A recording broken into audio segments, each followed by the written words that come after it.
This is Eileen Gilbo with The Real Las Vegas, and I am here today with Rebecca Sherer and Jeanine Collins from Cultivate Academics. And I'm super excited to have you guys here today. We're excited to be here. Good. Yeah. So they were one of my actual first interviews that I did, and we met at Vintner Grill, and we had a great lunch. I learned what they're all about, and I'm really excited to share that with you today. So we're going to get to know you a little better first. So when did you come to Las Vegas? Well, I'm born and raised, so I've been here my whole life, and my family came from the East Coast, and my mom and dad met here, sometime in the 1970s, late 1970s. Yeah. And So what brought them here? Gosh, I think the thing that kind of attracts people to Vegas, opportunity, change of pace, making something from nothing, and the energy of that too, to be here. Yeah.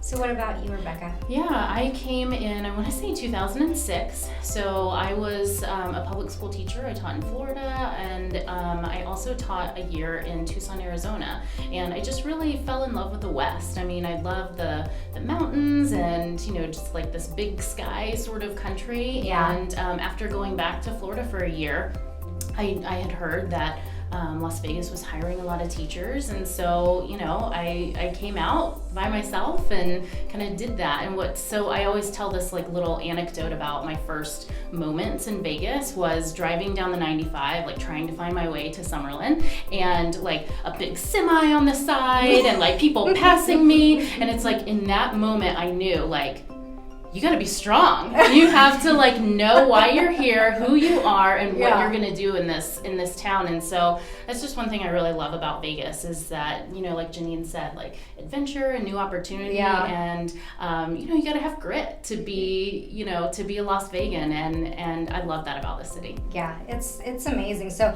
I don't think you miss the bugs, right, from Florida? No. No, I don't, nor the humidity. So right. Every day is a good hair day in Las Vegas. It really is. Yeah. Right. So you came out here to be a school teacher, and then so Cultivate Academics is their baby, and they're super proud of it. So can you tell me a little bit about what you're doing? Yeah, well, I think, what you said, you brought up the fact that I was a public high school teacher, and so I taught at Spring Valley High School for a few years, and ironically or unironically, that's where Jeanine and I met. She was a dance teacher at Spring Valley High School, and so we cultivated a friendship from there. Yeah.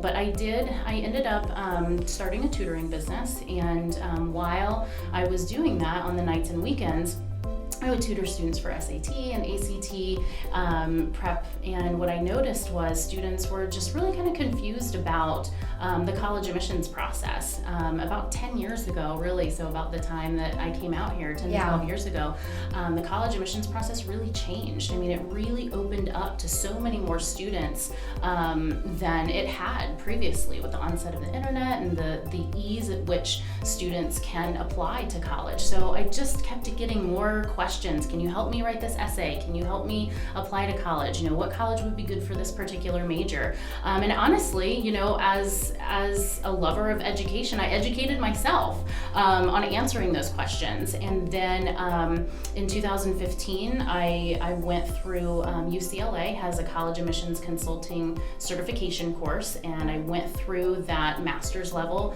curriculum, and I received my certification. And so I learned so much about how really to serve students looking for the right college fit. So through that experience, I knew that I wanted to bring that support to more than just the few students that I was able to serve on the nights and weekends. So I enlisted the help of Jeanine Collins, knowing how her background really served what I was trying to bring to our students, and maybe I can shoot it to Jeanine about how you kind of really brought a new... two things. I saw what Rebecca was doing and how she was working with students, and as a parent, I just always would joke, like, I want that for my son when he gets older. I want him to work with you. Right. Because the kind of mentorship and expertise and individuality that she was able to meet students with was so authentic and necessary at that moment in their lives.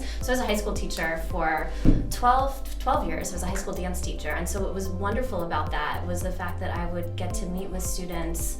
You know, I would teach many students for 4 years, so I really got to see them through and watch them evolve through the personal and academic challenges and successes that they would experience through high school. And, you know, there's so many things that I loved about working inside public education, and one of the things that I felt was always a challenge was how to really help students, how to have the time and the space to really help students individually express themselves and explore themselves. And then certainly through our dance class, I feel like that was the beautiful part of like making art together was that they really got to bring their whole selves to an academic space. But I just saw the need to be able to do that and certainly look at their futures and, you know, look at who they were in context with their futures. And you know, Rebecca really wanted to create a place to have that conversation as part of the college admissions process, and it just seemed like a lot of fun. And you know, one of our major values is reflection, and really just being able to create the space to reflect on all of the many experiences they're having, and sometimes there's really value in being able to do that outside of the space you're in too, and to be able to do that with people who aren't intimately connected to your everyday life all the time, because you know, you feel differently when you're talking to somebody you don't see every day, and you also see different things in somebody that you're not interacting with every day. So I think that there's an extra level of value in that as well. Yeah, and I mean, you know, our company's tagline is grow through the college admissions process, right? So we understand that any college-bound student is going to go through the college admissions process, sending the transcripts, sending in test scores, you know, writing the essays, filling out the common application. But we really understand that the college admissions process is truly one of the first major adult decisions that our students make. And when we sit back and think about when we're making an adult decision, how do we do that? A lot of times, you know, adults will seek out experts, right? You wouldn't buy a house without hiring, you know, a realtor, an expert like yourself. And so to make this large decision, seeking out someone where I can, you know, talk to, where I can reflect, where I can express what I want, understand my goals, and then really speaking through that, and as Jeanine so brilliantly says, you know, hold the space for those conversations to happen, and us being the supportive guide through that is so valuable. And I think that beyond, you know, getting those acceptance letters, what we're really teaching is for how students can make adult decisions in their further lives. Absolutely. And a framework for just decision making and getting to know yourself and having tools and strategies for that self-awareness. So how do you start the process? I mean, it sounds like there's a lot that you do. There's a lot involved. Now, you're starting at what grade level? I mean, I'm sure you're helping through their senior year of high school and possibly beyond if necessary. Where are you starting with them when they come to you? What is their general grade in high school? Most of them, we start with students really at the end of their 8th grade experience all the way up through high school. So one of the things we like to talk about is how college admissions really starts the first day of freshman year of high school. And not to make it about, high school is not just about going to college, but just recognizing that in adult decision making, the choices you make from that point in time actually have consequences and have effects on your GPA and how you think about things. And so certainly we love to get students at that space of transition because we really like to help them move through it successfully. However, we have students that come in as early as at the end of 8th grade all the way through the summer before senior year, and sometimes a couple months into senior year going, I had no idea this was so complicated, like we have to get this done. Right, that would have been me. I would have been panicking and saying, oh my gosh, it's right around the corner now, what do I do? And to kind of speak to your earlier question, something that Rebecca really said to me was because she really started helping students kind of at the tail end of their high school experience, really focused on applying to college, that space, and making those decisions and going, and seeing the enormity of the choices, and like how students were setting up the rest of their lives, feeling like, gosh, it would be great if these things could be incrementally released over time. And so by the time our Cultivate students who have been with us for some time meet that August 1st Common Application open deadline, they're comfortable, they're excited, they know where they're applying, why they're applying, and kind of started to weigh thoughts, and just, you know, really taking the stress out of a potentially stressful moment. Well, and you know, college admissions certainly is becoming something that more people are talking about, right? I mean, we have a college-going culture in our nation right now, and how wonderful is that, right? That every student and our government and our states have really provided this education where, you know, if students show up, they are provided an education that will allow them entrance into our nation's higher education institutions. So as it has become more of a conversation, more students are willing to talk about it, right? They want to know, what is it that is going to not only allow me entrance, but that's going to allow me to thrive in these institutions of higher learning. So, you know, I mean, the services that Cultivate has kind of run the gamut, right? So for freshmen and sophomores, you know, we help students choose extracurricular activities that speak to who they are and what they're interested in, how to choose their class schedule, you know, what does my school offer that, you know, can speak to my interests or something that I really want to learn about, demystifying what's the difference between an honors or an AP class, or what value is there in an IB program, which we have so many more in Las Vegas. Yeah, absolutely. Valley's got one, Palo Verde, Valley High School. So we now, as a community of Las Vegas, are providing these really deep and valuable experiences for our high school students, and our high school students want to know what's going to fit me best, right? So from that all the way up to, as you talk about how difficult and kind of involved the college admissions process is these days, filling out the applications, you know, brainstorming essays, you know, Cultivate just kind of runs the gamut in what we can offer and provide support for students, and we're so proud of that because Las Vegas students are amazing, and they have so much to offer, not only our institutions of higher learning, but really, you know, the nation at large. Right. And something I want to add to that too is the idea that I think the tagline "growing through the college admissions process" I think really is a core value of ours, and as both public school teachers, people who have really value education, that the approach we take is really about using all of these moments in the application and admissions process as opportunities for growth and learning and reflection. So while we are not providing a grade on the essay that the student will ultimately submit, I think we are really treating it as something that they can learn from, and it is something that they are doing and that we are, you know, mentoring them through as a teacher would, as opposed to telling them, you need to write this, you need to do this. And I think that that's another thing that I think sets apart the way that we speak in the space, and the reason that we're in the space is really to help people, young adults, find meaning and value and opportunities to learn in their everyday life. And this ends up consuming a bit of their time at that space in their life. Yeah, I think it's difficult too, as young people, we're just learning how to find our voice. We're just learning what we like sometimes, what we don't like, you know, the things that we want to pursue or we don't want to pursue. So I think having a guide is so beneficial, because the judgment's not there, you know, the disappointment if, you know, they don't ace it, you know, then you have a plan, right? I mean, you have a plan to get them to the next step that they want to be at.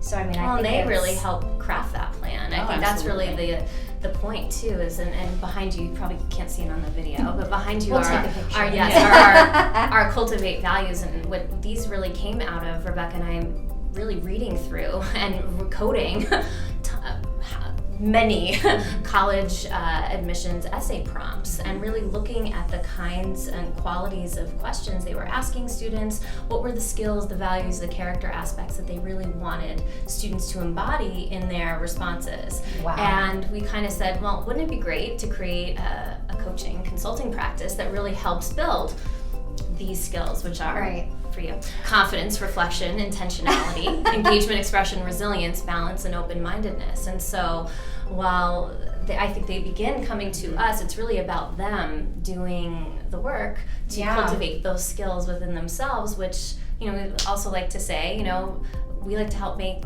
students the best people they can be, and that will in turn make them the best college applicant they can be. Right. Yeah. So I know you're about getting kids into college. I have a question though. Yeah. Are there kids that when they come to you, you find, you know what, they're not going to go to college, and we learned that through this process, and they end up not pursuing higher education?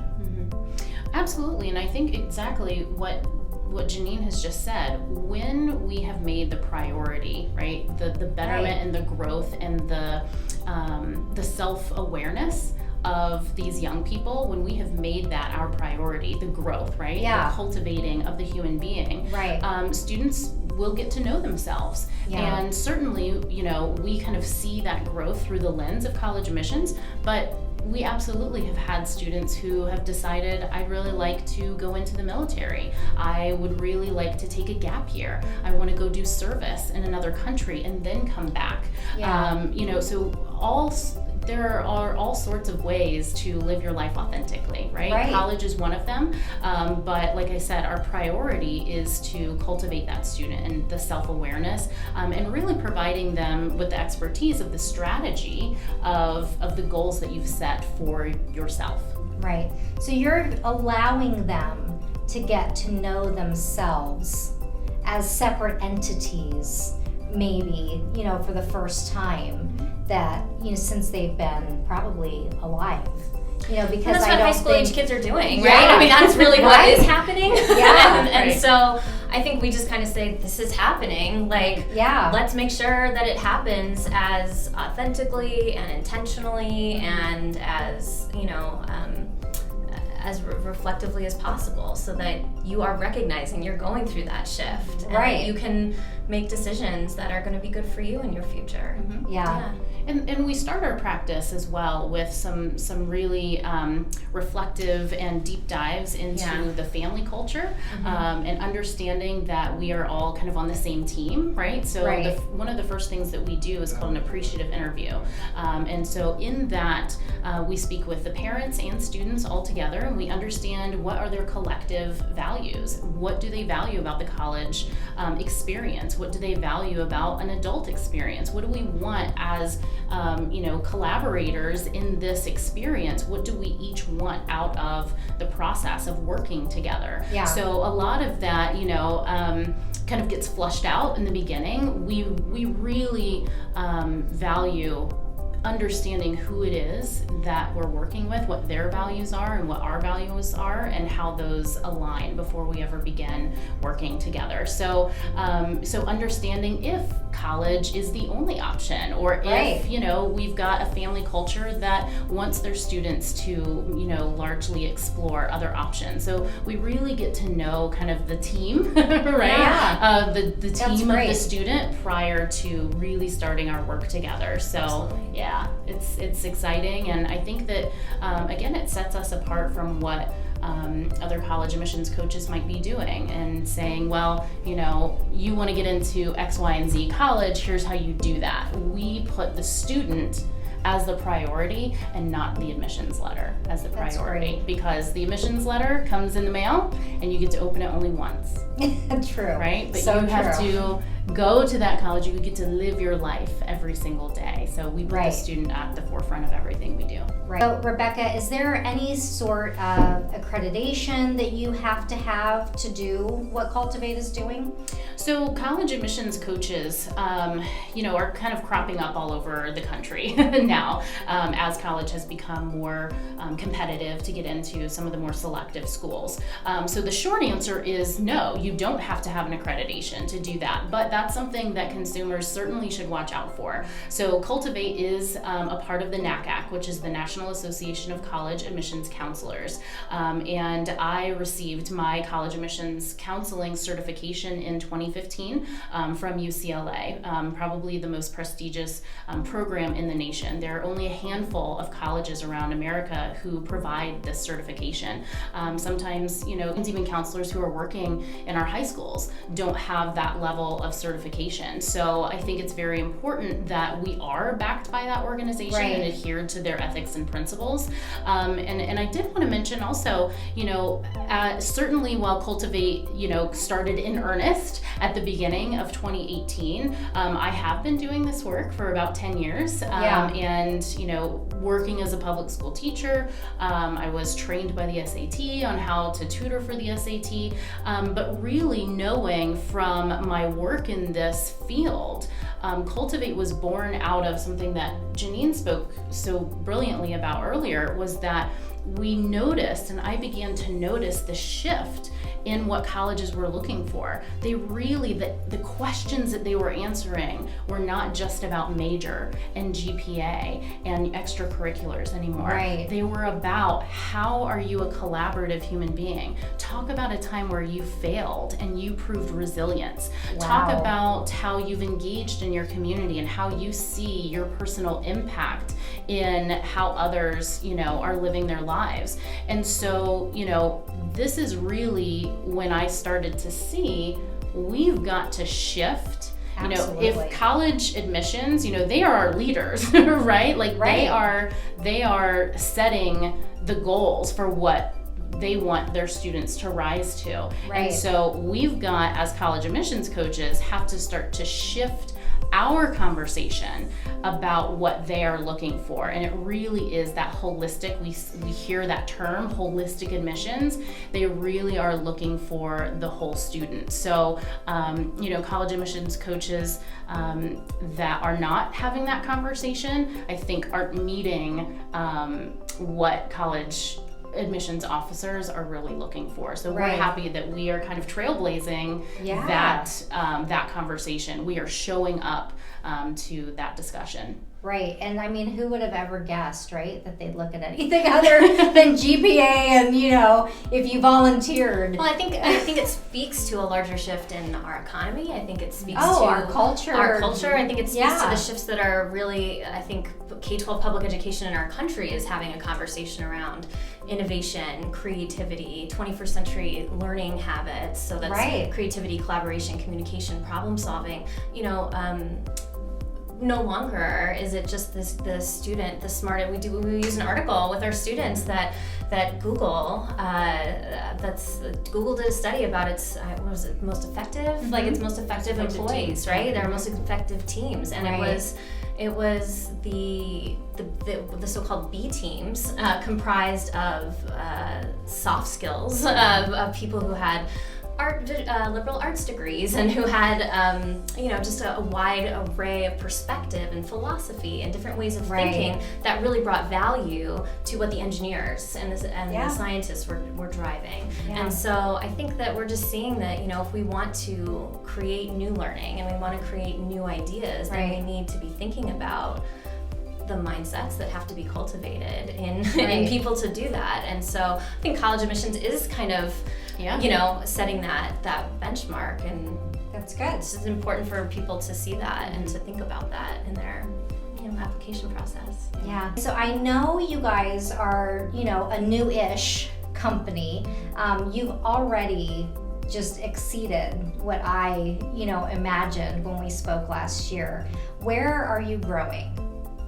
Well, I think right now we are really hoping to grow and serve many more students. Right now we work with students one-on-one. Jeanine typically works with the freshmen and sophomores, and I handle all juniors and seniors. But we really are seeing through talking with our students and their parents the value in this conversation that we're bringing to the college admissions landscape. And so, we are very open to empowering other students outside of our office, whether that be in the public school sphere, if we could, whether it's through workshops or boot camps talking about college admissions. We really are hoping to kind of expand that scope of who we can serve and empower with knowledge. That's amazing. Yeah. Yeah, because I can't think of one student that does not need what you're offering. Yeah, I mean, I think, I think taking, so many, there are really excellent college counselors in high schools, and we have so many, we have such a variety of high schools here in our community now, with, like Rebecca was talking about IB, we have so many magnet schools, and I think that, and different professionals in those schools who are attuned to the pathways that their students are looking to take. I think what sets this apart is really the space for the self-reflection, the individual attention, and I think that we are definitely looking at how we can collaborate and support some of the efforts that are happening around the community as well too. So while we do a lot of one-on-one work right now, like Rebecca was saying, I think looking at schools to maybe partner with and help extend their efforts around parent engagement in these conversations as well is something we're really excited about. Yeah, because parents need to know that you're out there. This can be a streamlined process. There are people who will help, And it's a community conversation. I mean, it is. Everybody, oh my gosh, it really schools, is. The business community. Everybody needs, I think, to work together to prioritize helping our community grow into being its best self. And I think that's something, we started with what's your connection to Las Vegas. Rebecca and I talk about this a lot, that we really, I'm from here, she loves it here. This is, our family is very rooted in the community. My children go to school here. Like, we want to be able to help our community continue to grow and thrive, and know that the people that are, the young people that are coming out are going into their next best steps, because that benefits everybody. Oh, absolutely. Yeah, it really does. So, I have a few more questions for you. Okay. I love local. I love supporting local businesses. That's why I'm here talking to you. And so one of the ways that I kind of support being, local, even though I'm not native, I am local. When you go get coffee, if you go get a cocktail, where do you go? I love Samba Latte. I'm up here in Summerlin, and I remember, actually, to bring it back to college admissions, when I was working through my college admissions certification, it was a lot of it was online through UCLA, and so I would leave the house and I would go to Samba Latte, and I had one place that I would always sit. I would get a breve, which is so good there. You have to go and get the breve, and I would sit and work. I love the ambiance of it. It's calm. It's community driven. I love that they have music sometimes. So Samba Latte is my place. I love Makers and Finders downtown because I am a graduate from the Las Vegas Academy, and I love downtown Las Vegas, and I love all of the forward, growth and just kind of, I love seeing how it's growing down there, and I just love the vibe and the energy. So when I can, will take my work to Makers and Finders downtown. I do like the downtown Summerlin location as well. Yeah. And I do love their honey vanilla latte, as well as their lavender latte. And pretty much anything I've eaten there. So I'm a big fan. Yeah, they have some really good dishes. Stuff. They really do. Yeah. Okay, so local places to eat. Well, we have a favorite. Yes. Anytime that Jeanine and I are going to go to lunch or dinner or something, we always go to Vintner Grill. We do. Every time. Birthdays, all our special celebrations are Vintner Grill celebrations. Mm-hmm. Yes. Okay, so what should somebody get if they go? Oh my gosh. We always get flatbread. We get flatbreads there. I know, we don't. Yeah. You're so excited. Right. You're like, we're going after this interview. What time? Yes. Their hummus, appetizer, and their calamari is delicious, as well as their bouillabaisse. I love that, and their salads are always good too. Yeah. But yeah, we frequent their flatbreads. I also want to give a shout out to Sultan's Grill, which I feel, which is the little Greek restaurant right across from our office over here, off of Village Center Circle. And while I'm also a fan of Rocco's Pizza, as is my family, we eat a lot of Greek chicken salads from Sultan's Grill. Okay, and they're delicious. So that's one that I actually have not heard of. And their baba ganoush is really good too. Yes. All right, so that's delicious. on my list. Yeah, it's on my list to try. Yeah, it's really good. Okay, so at the time of this recording, we were just robbed by NFL refs of our playoff standing for the Stanley Cup. I have not gotten over it yet, but I always like to ask because I don't think people understand. Las Vegas is such a great community, and we really are family, community, people helping people. And I think sometimes people don't understand that, so if you're moving here, that is what we are. And the Vegas Golden Knights have really just kind of brought out something that I don't know that, we could have gotten, any other way. But you're literally in this, stadium sitting with neighbors, people you never met, and you're just meeting all kinds of new people that you would have no idea who they were, and we all love the same thing. So do you have a favorite player for the Vegas Golden Knights? My son does. I'll take his. He plays hockey in the backyard every day. With a hockey stick that I got him. Yes. And they're all Vegas Golden Knight hockey sticks and pucks. And he's convinced. He skates. He's taking ice skating lessons right now at the City National Arena, and he loves Fleury. So he wants to be a goalie, and he loves Fleury, and I love Fleury because my son loves him so much. I can't say anybody else. I feel like I'm. And there are many other great players, but I have to go with Fleury. Well, I kind of want to speak to how you started this conversation, and I love Derek England.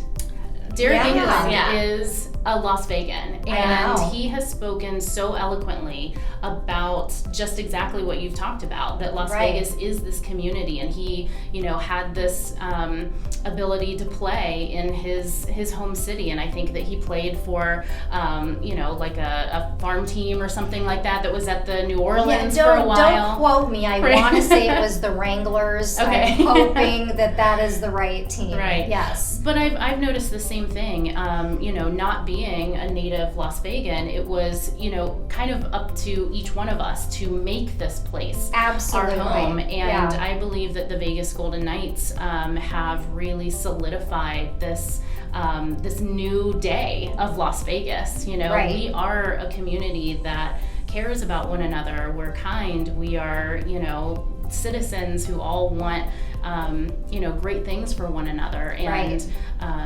certainly last season and what happened at the beginning of last season with October 1, I might get choked up about it. I think the world was able to see what Las Vegas was all about. And I think the Golden Knights have embraced that, and they have made the world take notice of who we are and what we are about in Las Vegas, and I could not be happier about being a citizen of this city. Yeah, well, we are so happy to have both of you with us, even though you may have lived here longer than me. But it's in real estate, you get, people drive into their garage, they shut the door, and you never see them. But I've found that you do have, like you said, you have to make an effort. But if you make that effort, there are like-minded people there with arms open to just embrace you and say, welcome, how can we help you? What do you need? And I mean, really, that's how we met, is because I knew Dana, who I also did an interview with her. She owns the Coop, which is where your office is located. Yeah. And I saw your card. I'm like, what's that? I mean, and so Dana told me all about you, and I just had to meet you. So I mean, I think if we do make that effort, people reach right back out. Absolutely. Yeah.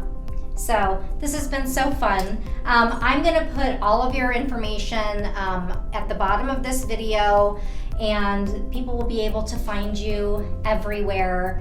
And thank you so much for doing this and spending this time with me. Yeah, thanks, Eileen. Oh, you're so welcome. Bye, everybody. Bye.